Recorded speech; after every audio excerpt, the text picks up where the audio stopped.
Good morning बच्चों। आज हम लोग कक्षा 8 में पढ़ रहे थे। एमएस पावर पॉइंट पूरा हो गया था, अब एमएस एक्सेस की क्लासेस शुरू कर रहे हैं। एमएस एक्सेस हम लोग पढ़ना शुरू करेंगे, इससे पहले थोड़ा सा समझ लें एमएस एक्सेस क्या है, क्यों यूज किया जाता है। एमएस एक्सेस एमएस ऑफिस का ही हिस्सा है, जिसमें ढेर सारे ऑफिस के और भी सॉफ्टवेयर थे, जिसमें से आपने कुछ सॉफ्टवेयर पढ़ लिया, जैसे कि एमएस वर्ड पढ़ लिया आपने, एमएस एक्सेल पढ़ लिया आपने, ठीक है। अब एमएस पावर पॉइंट पढ़ लिया आपने, अब आप पढ़ने जा रहे हैं एमएस एक्सेस। एमएस एक्सेस पिछले सॉफ्टवेयर से थोड़ा सा अलग है, क्योंकि यह डेटाबेस कॉन्सेप्ट को लेकर चलता है।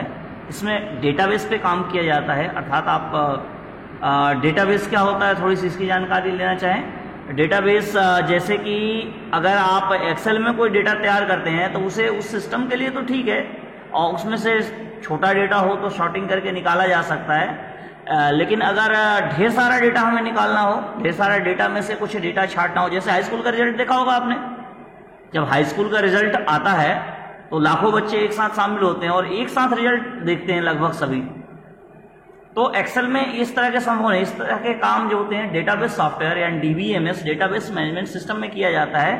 एक्सेस एक प्रकार का डेटाबेस मैनेजमेंट सिस्टम है, जिस पर हम लोग डेटाबेस क्रिएट करना सीखेंगे, ठीक है। सबसे पहले तो बता दें आपको कैसे स्टार्ट करते हैं, आपको दिखाते हैं वीडियो। स्टार्ट करते हुए स्टार्ट पर जाएंगे, ऑल प्रोग्राम पर क्लिक करेंगे। ऑल प्रोग्राम पर क्लिक करने के बाद माइक्रोसॉफ्ट ऑफिस पर क्लिक करेंगे और माइक्रोसॉफ्ट एक्सेस पर क्लिक करेंगे। जैसे ही आप एक्सेस पर क्लिक करते हैं ये स्क्रीन आपको खुल के आती है, ठीक है। अगर आप पहले से कुछ इस पे बनाए हुए हैं डेटाबेस तो आपको इस तरफ दिखाई देगा, ऐसा नहीं कि नहीं दिखाई देगा, वो इस तरफ आपको दिखाई देगा पहले का बना हुआ, ठीक है।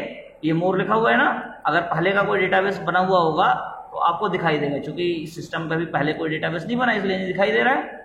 हम लोग यहाँ से ब्लैंक डेटाबेस सेलेक्ट कर सकते हैं। ब्लैंक डेटाबेस में हमें खाली डेटाबेस मिलेगा, जिससे हम लोग अपनी आवश्यकता अनुसार जो जो चाहिए उसमें डाल सकते हैं, अपना फाइल बना सकते हैं। इसके अलावा बहुत सारे टेम्पलेट्स पहले से मौजूद होते हैं। टेम्पलेट्स का मतलब होता है बना बनाया फॉर्मेट, जिसमें हम अपना यूज कर सकते हैं, जिसमें हम डेटा भर सकते हैं।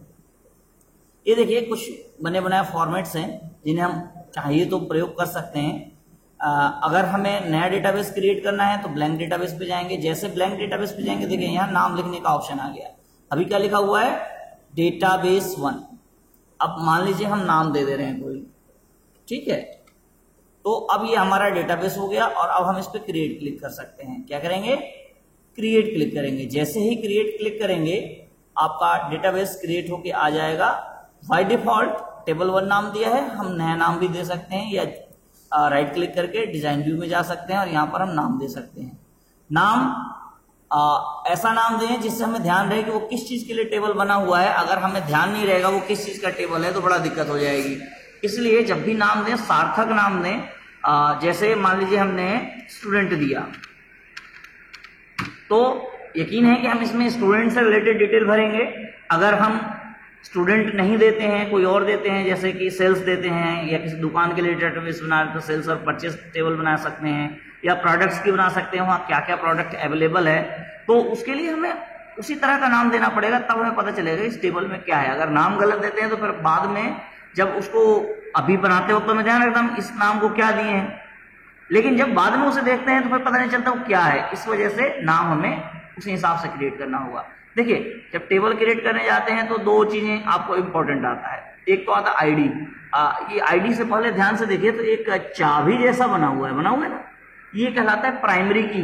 टेबल में यह यूनिक होता है, ऐसा कोई दूसरा नहीं हो सकता है। प्राइमरी की का मतलब होता है कि उस टेबल में वैसा कोई दूसरा ना हो। जैसे आपकी कक्षा का टेबल होगा तो रोल नंबर होगा, और अगर परीक्षा विभाग का टेबल होगा तो परीक्षा विभाग रोल नंबर अलॉट करता है ना।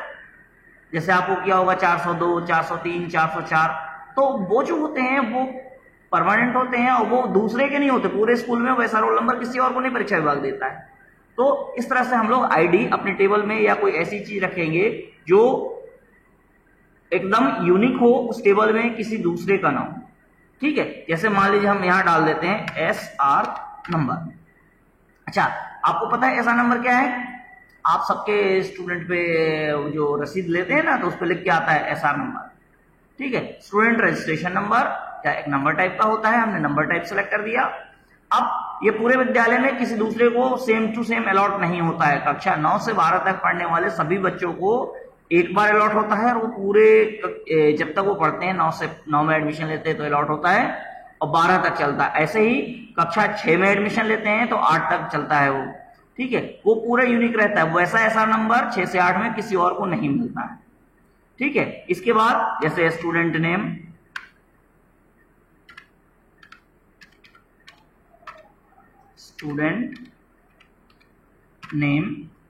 ठीक है। नेम जो होगा टेक्स्ट टाइप का होगा, ध्यान रखिए। टेक्स्ट की साइज हम चाहें तो कम कर सकते हैं, मान सकते हैं कि किसी बच्चे का नाम जो होगा 25 अक्षरों से बड़ा नहीं होगा, हम टेक्स्ट के फील्ड भी घटा सकते हैं, ठीक है। फादर नेम,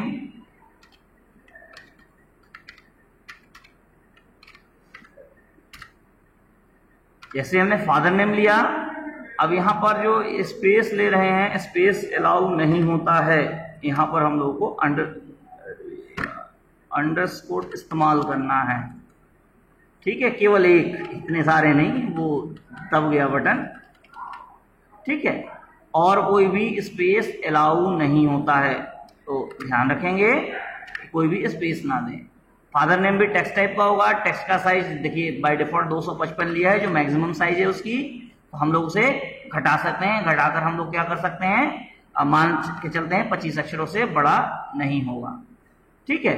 बस 2 ही लेकर टेबल बना देते हैं, ज्यादा और लेना होगा और भी फील्ड ले सकते हैं, फिर टेबल में हमें एंट्री करनी पड़ती है, ठीक है।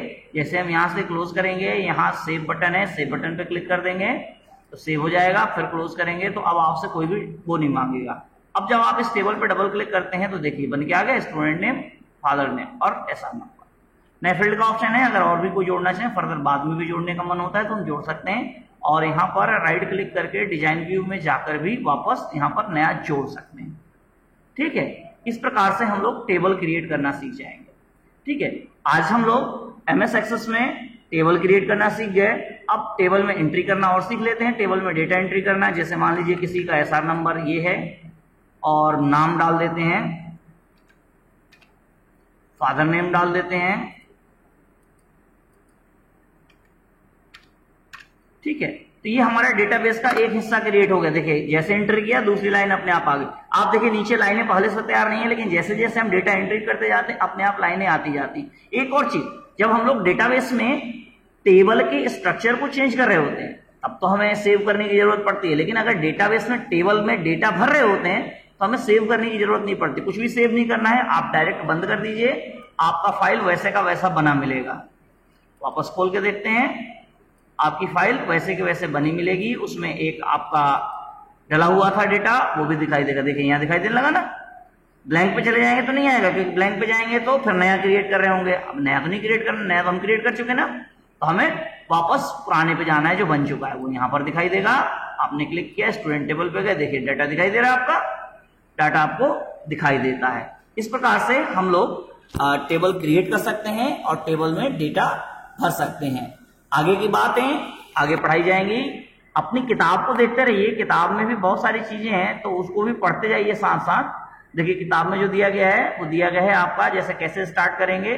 स्टार्ट पे गए, ऑल प्रोग्राम पे गए, MS एक्सेस पे गए, जैसा कि हमने करके दिखाया था, ठीक है। और 2 चीजें हैं, या तो नया पेज क्रिएट कर सकते हैं या एग्जिस्टिंग खोल सकते हैं। ब्लैंक डेटाबेस हमने पहले क्रिएट किया, दूसरी बार जब हमने किया तो एग्जिस्टिंग करके खोला, क्योंकि हमें पता था कि हम बना चुके हैं, ठीक है। ये पेज दिखाई देता है और इसके बाद आप क्रिएट कर सकते हैं। अच्छा, कल हम लोग डिस्कस करेंगे डेटाबेस, कल नहीं मतलब मंडे को डिस्कस करेंगे और इसके डेटा टाइप पे डिस्कशन करेंगे, ठीक है। धन्यवाद। आज के लिए क्लासेस इतनी ही, धन्यवाद।